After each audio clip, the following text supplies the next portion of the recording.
Welcome to the Alchemy of Truth podcast. Alchemy, the magic and philosophy that potentiates change in the universe, meets truth. What is real?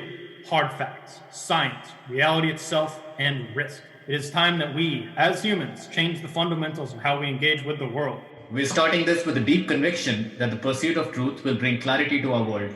How do we interpret the past? How do we understand the present? How do we see truths in our future? What risks are we oblivious to? And what truths are we not allowed to say? We are here to discuss it all, with an aim towards deep truth and true confrontation of reality. Life is a journey. Let's take to the path and live in truth and wisdom. All right, let's get started. Okay, so strategy in the US, that was what we were just talking about.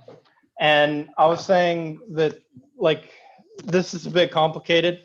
The ideal strategy, the ultimate thing that if we can pull it off would be the most amazing thing, is to assemble a whole bunch of experts that we like in virology that follow kind of the core plan that we as an organization have put together through UNIR and Nassim Taleb, and get those people as liaisons to governors of all 50 states, and then just implement good plans, get it to happen, save lives, get back to normal fast.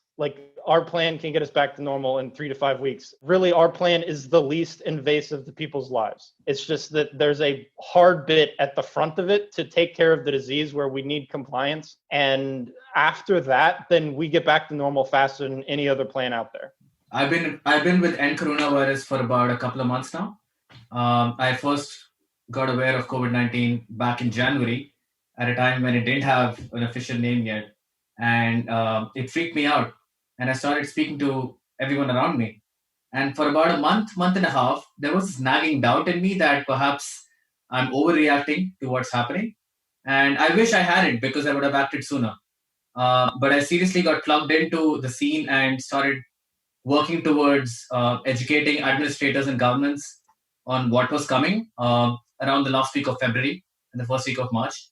And around that time, I started getting introductions to members of parliament. I was seeking introductions to members of the parliament and politicians to convey to someone the magnitude of what was coming at them.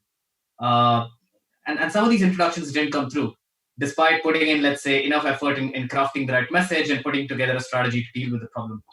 And that's when I found a bunch of volunteers in coronavirus, and I even joined the organization because I thought that could be a good way to find other people. And once we had put in enough effort, we figured we could be writing open letters to the entire parliament. And that's how this entire policy push, along with putting together disaster response efforts, came together. Very quickly, a lot of us started focusing our efforts on India, because in India, not only is the problem of educating administrators, it was also solving the problem at that scale.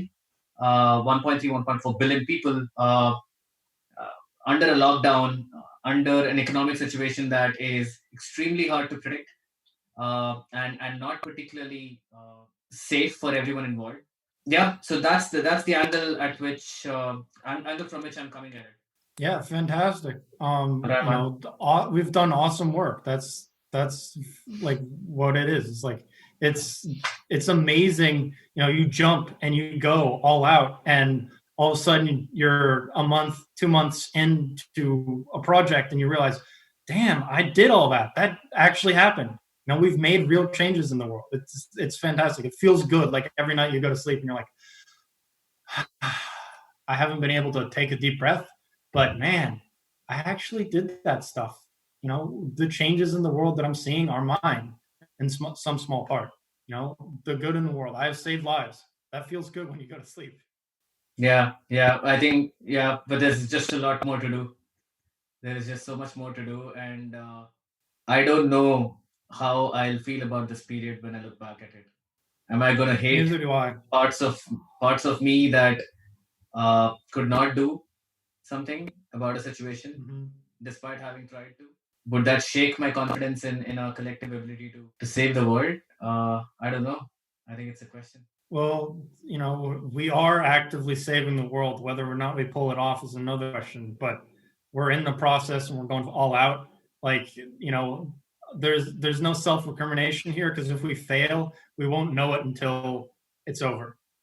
Indeed. That's the way I think about it. It's like, I won't have time to like shame on you, Geo, for failing, because it will be like there won't be time for that. It's like, if you're skydiving, to go back to my kind of favorite example of how to psychologically handle the world, is if it's too late and you hit the ground, you don't have a lot of time to worry about, man, I should have packed my chute better.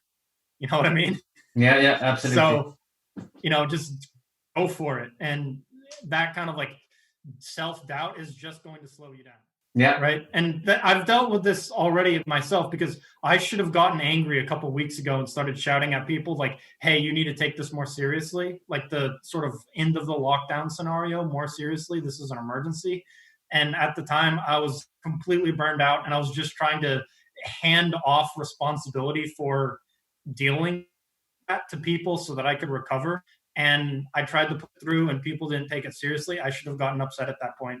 And I thought about it, and I'm like, I don't want to be a dick. And so, I had to take some time to recover. And in that time, if I had been a dick, I might have pushed people over the edge and started working on something that now I'm scrambling together. And I think I can pull it off this time, but it's like, it's a bit frustrating. What I perceived and predicted, I, as a person, wasn't ready to go all in on, when going all in on it would have made it better for everybody. And, that's a bit of a frustration. But now I'm going all in, I'm going all out, and it's coming together.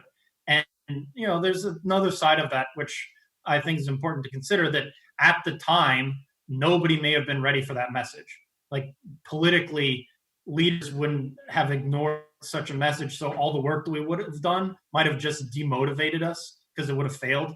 And then right now, we wouldn't have all the energy, because we would have had this prior emotional experience of failing on this same project.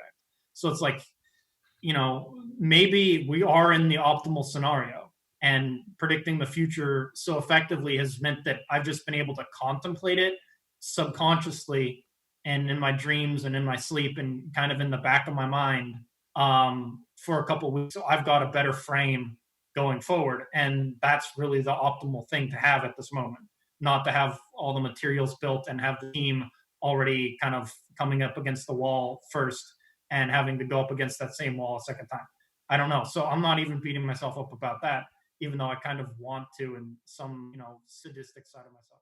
So I just think kill the doubt and go forward is the right mindset. Yeah. Just don't introspect too much at this point. About the world, yes, not about your actions. I also want to add one thing about how I see our role, especially with institutions, with governments. Sooner or later, I think it's important to recognize that we are not the only voice that's reaching out from the other side. There are a lot of very smart people, scientists, engineers, doctors, who are speaking up about how to approach the truth. All right. Yeah. And I have no doubt in my mind that sooner or later, administrators at every level will have enough in their toolkit to be able to discern, to be able to have access to the multiple ways they could be looking at the truth. All right. Yeah. So I don't see us as a conduit or as a channel for them to understand what all can be true. I think I see us as a channel for administrators and bureaucrats and politicians to understand what is the 1% that's going to be effective in this scenario, in this situation. Now, one very interesting dynamic of the pandemic is how non-linear it is in many aspects. An extreme Pareto, so to say. The normal Pareto is 20% of all wealth, or 80% of all wealth is with 20% of people. 80% of all crop comes from 20% of seeds. But an extreme Pareto is where 1% leads to 99% of all changes.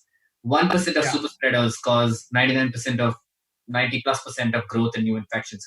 1% of outbreaks probably account for 50, 70, 80% of all deaths. So I think it's important for us to recognize that the same non-linear dynamic applies to the end of the pandemic as well. And our goal should be to Yeah. focus on those interventions that are in the 1%, which are super low risk, potentially high return, and potentially extreme likelihood of working and actually ending the pandemic. So masks is a great push in that direction.